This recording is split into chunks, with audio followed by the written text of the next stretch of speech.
GS का अगला प्रश्न पत्र है, बहुत इंपॉर्टेंट क्वेश्चन है और जो हमारे छात्र हैं जो हमारा वीडियोस देखते हैं उनकी डिमांड को ध्यान में रखते हुए हमने रीजनिंग और कंप्यूटर भी इसमें सम्मिलित कर दिया है, जैसा कि उत्तराखंड के पेपरों में आता है।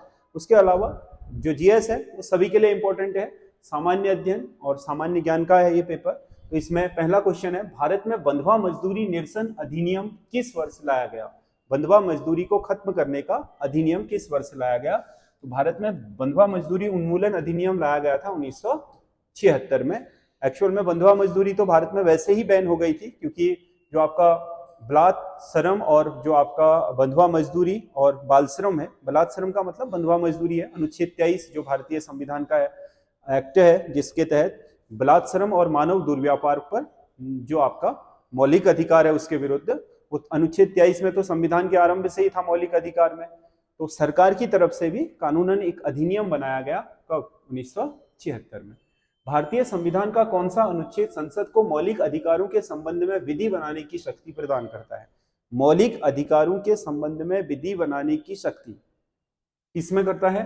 अनुच्छेद 35 में संसद को। अनुच्छेद 13 क्या है? न्यायिक पुनरावलोकन। यदि संसद ने कोई विधि बनाई है और वो विधि आपके मौलिक अधिकारों का हनन करने वाली है, लोगों को उससे प्रॉब्लम है, तो वो सुप्रीम कोर्ट का अधिकार है या हाई कोर्ट का अधिकार है कि वो ऐसी विधि को समाप्त कर सकता है या जुडिशियल रिव्यू लेकर के उसे दोबारा से, और विधि के समक्ष समानता है ये तो। और अनुच्छेद 32 आपको पता है कि अगर मौलिक अधिकारों का उल्लंघन हो गया है तो रिट जारी करने की शक्ति है किसकी? आपके सर्वोच्च न्यायालय की और आपका हाई कोर्ट की।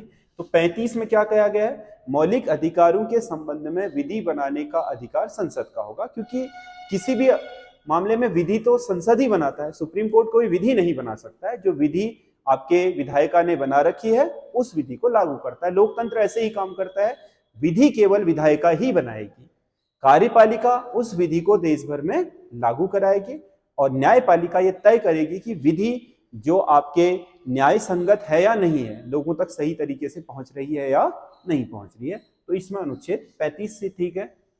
वैज्ञानिक दृष्टिकोण तथा मानवतावाद भारतीय संविधान के किसके अंतर्गत आते हैं?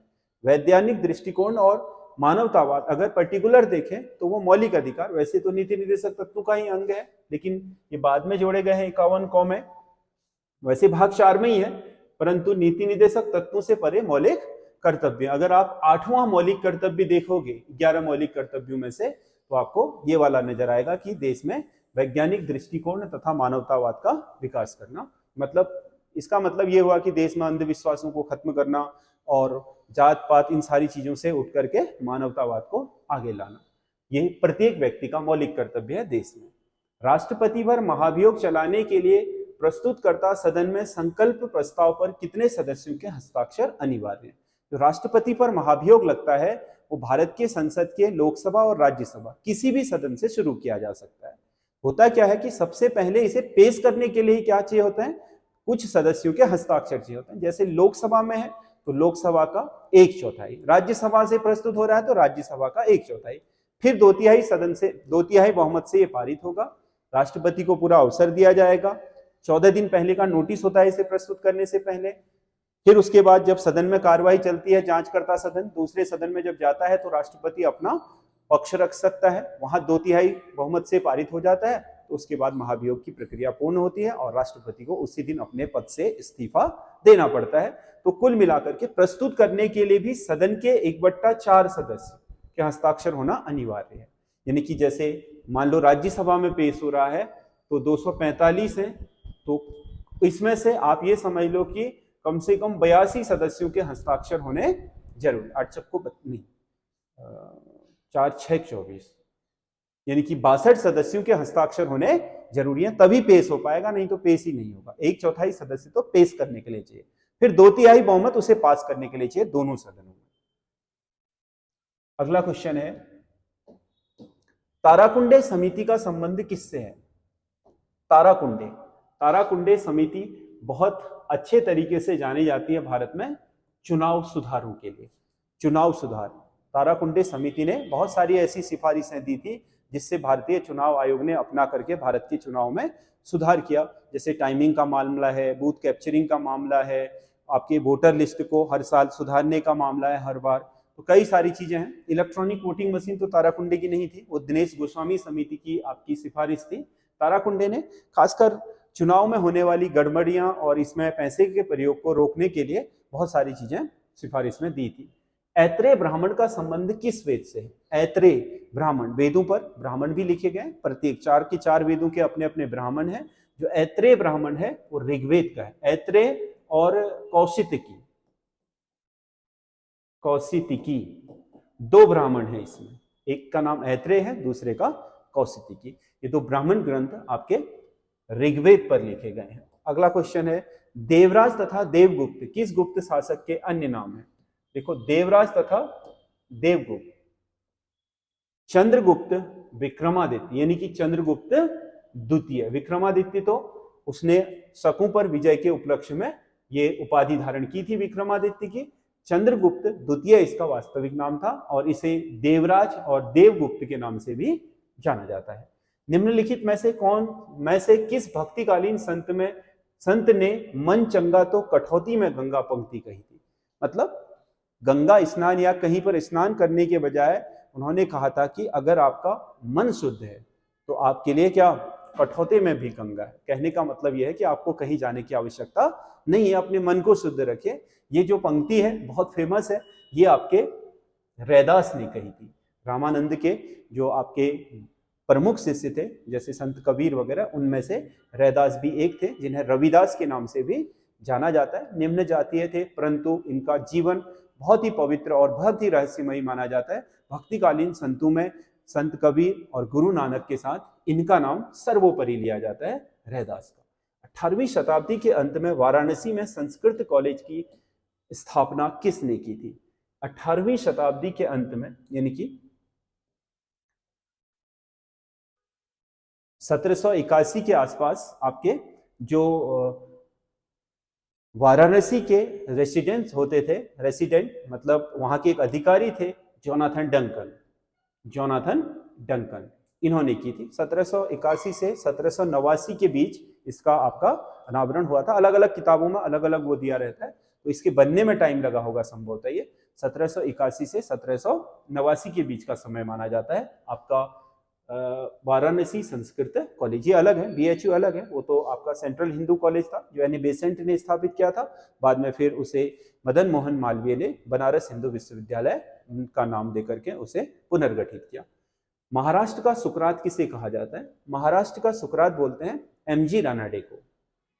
एमजी रानाडे मतलब एक बहुत ही बुद्धिमान व्यक्ति, महाराष्ट्र में जो हमारा पुनर्जागरण है उसके अग्रदूत, क्योंकि राजा राममोहन राय तो भारत के पुनर्जागरण के अग्रदूत हैं। खासकर बंगाल उनका क्षेत्र रहा था, बंगाल के बाद पूरे भारत। लेकिन महाराष्ट्र यानी कि पश्चिमी भारत में आपके जो पुनर्जागरण है उसका अलग जगह ने, महिला शिक्षा हो, स्त्रियों की दशा में सुधार हो, समाज सुधार हो, बहुत सारे काम हैं गोविंद महादेव रानाडे के, और बहुत महान व्यक्ति थे। आपको पता है कि जो आपके एओ ह्यूम भारतीय राष्ट्रीय कांग्रेस के संस्थापक थे, उनके गुरु भी यही थे, और महात्मा गांधी के गुरु गोपाल कृष्ण गोखले, उनके गुरु भी यही थे, एमजी रानाडे। महादेव गोविंद रानाडे, इन्हें महाराष्ट्र का सुकरात कहा जाता है।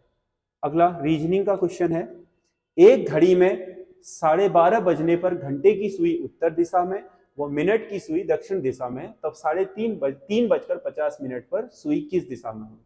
मिनट की सुई। तो सीधी सी बात है, एक उसने हिंट दे दिया आपको कि ये घड़ी है, ये 12 है, ये 3 है, 6 है और ये 9 है। कितना? 12:30 बजे। तो लगभग ये होगी सुई और ये होगी, ये मिनट वाली है, घंटे वाली ये होगी। घंटे वाली को हम काले कलर से बना लेते हैं, घंटे वाली ये होगी उत्तर दिशा में, कह रहा घंटे की सुई, और मिनट की सुई दक्षिण दिशा में, ये दक्षिण हो गया। उत्तर, दक्षिण, पूर्व, पश्चिम, यही है डायरेक्शन। उसके बाद कह रहा है जब 3:50 हो रहे हैं, तो 3:50 का मतलब 40 मिनट, 50 मिनट, सॉरी हाँ, ये घंटे की सुई है, 3:50 यानी कि 4 बजने वाला है लगभग, 3:50। ये तो आपके, और मिनट की सुई उस समय कहाँ होगी?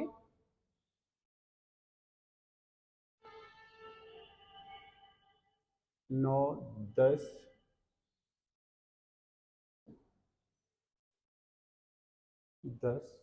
11, 50 मिनट पे ये होगी इधर।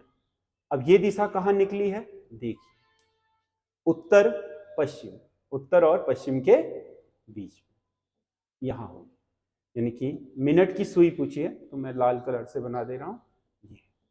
ये कौन सा समय हो रहा है, घंटे की सुई 4 बजने वाले हैं, 3:50, तो मिनट की सुई 50 में पहुंच चुकी है। तो अगर हम इस दिशा का आकलन करें तो ये आपका कहाँ निकली, उत्तर और पश्चिम के बीच। तो इसका सही आंसर होगा उत्तर पश्चिम। यहाँ पर कुछ इक्वेशन दी हुई है, उनके आधार पर आपको प्रश्नवाचक चिन्ह भरना है। यहाँ पर 2 संख्याएं दी हैं, इनका गुणनफल ये दिया है, 2 संख्याएं इनका गुणनफल ये है, 2 संख्याएं इनका गुणनफल ये है, तो इन दोनों का गुणनफल क्या होगा पूछ रहा है। तो इसमें आप देखिए इतना, इन संख्याओं का गुणनफल इतना तो आ नहीं सकता है, तो इसमें कुछ लॉजिक होगा। जैसे 6, 4, 10, 2, 12 गुणा 5, 2, 7, 1, 8, 12, 8, 96 फिट बैठ रहा है। देखो 3, 2, 5 गुना 10 गुणा 6, 2, 8, 1, 9, 90। तो इसका मतलब इन संख्याओं को आपस में, इनके डिजिटों को आपस में जोड़ करके गुणा कर दिया है। 6, 4, 10, 2, 12 गुणा कितना हो गया 5।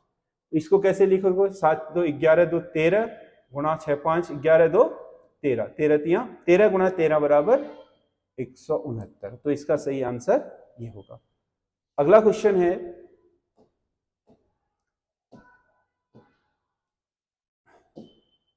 आपका कोडिंग डिकोडिंग से है। इसमें आपका INDIA को लिखा है RMWRZ, तो इसको क्या लिखेगा पूछ रहा है। तो हम ABCDEFGHIJKLMNOPQRSTUVWXY और Z, कभी भी ABCD लिखते हो कोडिंग डिकोडिंग के लिए तो ऐसे ही लिखा करो 13 तक, उसी के नीचे से वापस।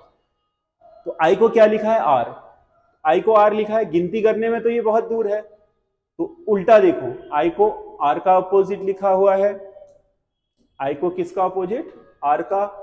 N को क्या लिखा है M, देखो अपोजिट लिखा है। D को क्या लिखा है W, D के अपोजिट W, यानी कि ये सब, ये वाले जो आपके अल्फाबेट हैं इनके अपोजिट अल्फाबेट लिखे हैं लाइन में। तो हम इसको यही करते हैं। B का अपोजिट क्या होता है Y, I का अपोजिट क्या होता है R, H का अपोजिट क्या होता है, H का अपोजिट क्या होता है S, A का अपोजिट Z और R का अपोजिट I।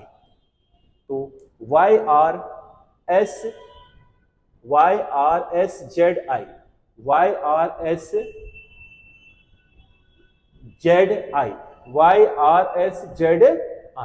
तो इसका आंसर ये सही हो गया। अब ये प्रश्न आकृतियां दी हुई हैं और कुछ उत्तर आकृतियां दी हैं। प्रश्न आकृतियां ऊपर हैं, उत्तर आकृतियां ये हैं। तो इसमें जैसे संबंध है इसका इससे है, इस आकृति का इससे बनाना है। तो देखो इस आकृति में क्या है, अंदर की आकृतियों से है, क्योंकि ये थोड़ा डिजाइन में अलग अलग हो गई है। तो अंदर की आकृतियों में पहले पंचभुज है, फिर चतुर्भुज है, फिर गोलक। अब ठीक क्या कर दिया, इसको घुमा करके ऐसा सीधा कर दिया। देखो ये वाला ऊपर चला गया, बीच का बीच में रहा, ये वाला नीचे आ गया। तो अगर हम इसे घुमा दें तो ऊपर कौन चला जाएगा, त्रिभुज। पंचभुज कहां, बीच का बीच में रहेगा, और ये डी कहां आ जाएगा, नीचे। तो ये किस में फॉलो हो रहा है, इस वाले में। यहां पर ये वाली आकृति आएगी, इसका मतलब ये सही है। ठीक है, इनको आपके घुमाने, यानी कि इनकी जो स्थिति है उसके आधार पर ये तय हुआ है। अगला क्वेश्चन है, यदि किसी मास की 9 तारीख मंगलवार के पहले वाले दिन पड़ती है, यानी कि 9 तारीख को मंगलवार से पहले का दिन क्या होता है, सोमवार। 9 तारीख को क्या है, सोमवार। 9 तारीख को सोमवार है। क्या कह रहा है, यदि किसी मास की 9 तारीख मंगलवार से पहले वाले दिन पड़ती है। मंगलवार से पहले कौन आया, सोमवार। तो मास की 1 तारीख क्या होगी, 9 तारीख को सोमवार होगा, तो 9 से सीधे 7 घटा दो, 9 से 7 घटा दोगे तो 2 तारीख को क्या आ जाएगा, सोमवार।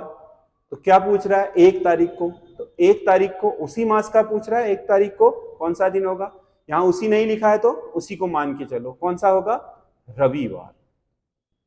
कौन सा दिन होगा, रविवार। अगले क्वेश्चन अब आपके कंप्यूटर के हैं। इंटरनेट पर सर्वर से अपने कंप्यूटर पर सूचना प्राप्त करने की प्रोसेस को क्या कहा जाता है? क्या कहते हैं? इंटरनेट के सर्वर से किसी जगह से आप अगर कोई चीज अपने कंप्यूटर पर लेते हो तो क्या बोलते हो, डाउनलोडिंग। क्या बोलते हो उसको, डाउनलोडिंग। क्या कहलाता है, डाउनलोड। अपने से डालते हो सर्वर पर तो अपलोडिंग। अगला क्वेश्चन है, इंटरनेट पर प्रयुक्त स्टैंडर्ड प्रोटोकॉल है। इंटरनेट पर जो प्रयुक्त प्रोटोकॉल है जिससे कि इंटरनेट पर नियमों का उल्लंघन ना हो, जिस व्यक्ति ने जो काम करा है उसके एक नोड है, उसका जो निश्चित क्या है पहचान है, एक उसकी आईडी हो, ये सब बना रहे, इसके लिए इंटरनेट पर प्रयुक्त जो सबसे स्टैंडर्ड प्रोटोकॉल होता है वो होता है TCP/IP, यानी कि transmission control protocol internet protocol, ये वाला सी, ये सही है। अगला, कंप्यूटर घड़ी के स्पीड की गणना की जाती है। कंप्यूटर में जो घड़ी लगी होती है उसकी स्पीड की गणना होती है मेगाहर्ट्ज, मेगाहर्ट्ज। अगला क्वेश्चन है, कंप्यूटर में बिल्ट इन मेमोरी होती है। बिल्ट इन का मतलब जो आरंभ से है, यानी कि कंप्यूटर बनते समय ही जो मेमोरी उसमें डाल दी जाती है, जिसे हम क्या बोलते हैं, रीड ओनली मेमोरी। पढ़ तो सकते हैं, बदल भी नहीं सकते, मिटा भी नहीं सकते, यानी कि रोम, ROM, रीड ओनली मेमोरी। अगला क्वेश्चन है, लेटेराइट मिट्टी के निर्माण में योगदान होता है। ए, अपक्षय का, अपक्षय मतलब मिट्टी का टूटना, टूटने से नहीं बनती। अपर्दन मतलब मिट्टी का किसी स्थान से बह करके दूसरे स्थान पर चला जाना, अपर्दन से भी नहीं। अपक्षालन, अपक्षालन को इंग्लिश में बोलते हैं लीचिंग। क्या बोलते हैं, लीचिंग। लेटेराइट मिट्टी सामान्य रूप से लाल मिट्टी होती है। लाल मिट्टी में जब ताप बहुत ज्यादा हो जाता है, गर्मी होती है, तो उसके कारण मिट्टी बहुत क्या हो जाती है, फैले रहती है, अपने कणों में विस्तार करे रहती है। ठीक उसके बाद बारिश हो जाए तो उसके पोषक तत्वों को बारिश का पानी क्या करता है, मिट्टी की सतह से घोल करके निचले स्तरों तक पहुंचा देता है और ऊपर की मिट्टी ऊसर हो जाती है, पोषक तत्व रहित। ऐसी मिट्टी को बोलते हैं लेटेराइट मिट्टी। अपक्षालन या फिर लीचिंग अंग्रेजी में बोलते हैं। इसके फलस्वरूप लेटेराइट मिट्टी का निर्माण होता है। मछली उत्पादन के लिए प्रसिद्ध डागर बैंक कहाँ स्थित है? डागर बैंक जो आपका इंग्लैंड और यूरोप के बीच इंग्लिश चैनल से ऊपर का जो उत्तरी सागर है, किसका हिस्सा है? अटलांटिक महासागर का, उत्तरी अटलांटिक बोलते हैं जिसे। तो उस क्षेत्र को, खासकर नॉर्वे के ठीक पश्चिम का जो क्षेत्र है, यूनाइटेड जो यूके है, यूनाइटेड किंगडम, या फिर हम जिसे ग्रेट ब्रिटेन द्वीप बोलते हैं, उनके बीच का जो क्षेत्र है उसे बोलते हैं डागर बैंक। क्या बोलते हैं? डागर बैंक। ये मछली उत्पादन के लिए जाना जाता है और अटलांटिक महासागर में है। अगला क्वेश्चन है, हिमालय की सबसे चौड़ी श्रेणी कौन सी है? हिमालय की सबसे चौड़ी श्रेणी कौन सी है? 4 श्रेणियां दी हैं चौड़ाई में। सबसे ज्यादा चौड़ी श्रेणी आपका बृहद हिमालय है जो 80 किलोमीटर तक चौड़ी है। ओवरऑल, उत्तराखंड के परिप्रेक्ष्य में नहीं, ओवरऑल की बात कर रहा हूं, हिमालय की, पूरे हिमालय की, तो बृहद हिमालय है। कौन सी नदी अपने प्रारंभ में अरुण नदी के नाम से जानी जाती है? अरुण नदी। जब गोसाई थान एवरेस्ट के बगल से आपका कोसी नदी का उद्गम होता है तो इसे अरुण नदी कहा जाता है। फिर नीचे चल करके नेपाल में इसे क्या, नेपाल के निचले भागों में जब ये उतरती है तो इसे बोलते हैं कोसी। गिल्ट एज्ड बाजार किससे संबंधित है? गिल्ट एज्ड बाजार जब क्या, RBI अपने पैसे की आपूर्ति के लिए अपनी सरकारी प्रतिभूतियों को वाणिज्यिक बैंकों को या फिर खुले बाजार में बेचना शुरू करता है तो उसे बोलते हैं आपका क्या, सरकारी प्रतिभूतियों का बाजार या फिर गिल्ट एज बाजार। ये साख नियंत्रण का एक तरीका होता है RBI का। विश्व व्यापार संगठन अस्तित्व में आया था 1 जनवरी 1995 से विश्व व्यापार संगठन ने काम करना शुरू किया। पहले इससे क्या होता था, GATT, GATT, journal agreement on trade and tariff, उसी से काम चलता था। बाद में लगभग 50 वर्ष गुजर जाने के बाद पूरे विश्व में व्यापारिक नियम बनाने के लिए एक संस्था बनाई गई, जिससे बोलते हैं हम विश्व व्यापार संगठन, WTO। WTO जो आपका अस्तित्व में आया था वो उरुग्वे राउंड की वार्ताओं के बाद आया था। तो ये क्वेश्चन है, इन क्वेश्चनों को आप कर लीजिएगा। और इसके अलावा मैं आपको एक चीज और बताऊं, इसकी जो क्वेश्चनों के जो आने की संभावना है ये भी बहुत ज्यादा है, क्योंकि ये बहुत इंपॉर्टेंट क्वेश्चन है। केवल इसलिए कि ऐसे आएंगे नहीं, इनमें से भी आ सकते हैं, ऐसे तो होंगे।